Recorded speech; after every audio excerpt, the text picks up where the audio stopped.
Everest স্যাভলনের সৌজন্যে কোরবানির হাট আপডেট।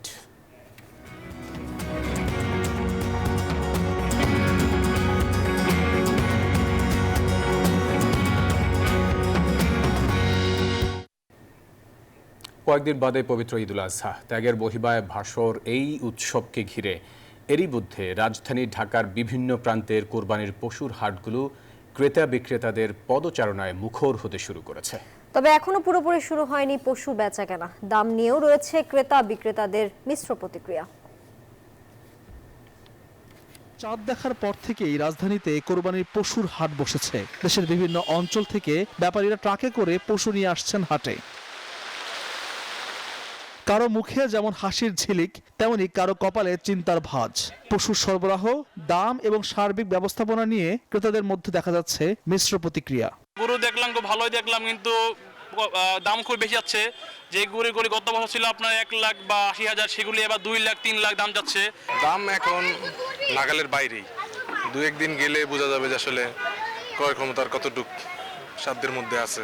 গরুর হাট দিয়ে সন্তুষ্ট, কোনো সাদাবাজি নেই তো, স্বৈরাচার সরকার নাই, দেশের বাজার সব দিক দিয়ে ভালো চলতে আছে।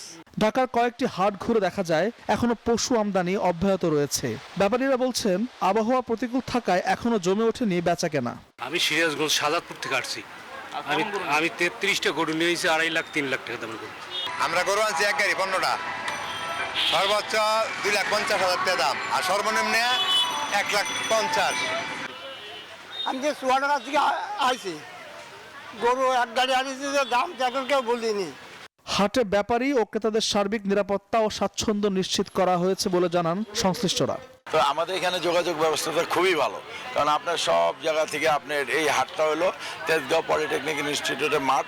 আমাদের এখানে পানির কর্দমাক্ত কোনো সুযোগ নাই, মুষলধারে বৃষ্টি হয়েছে, আপনারা সবাই জানেন।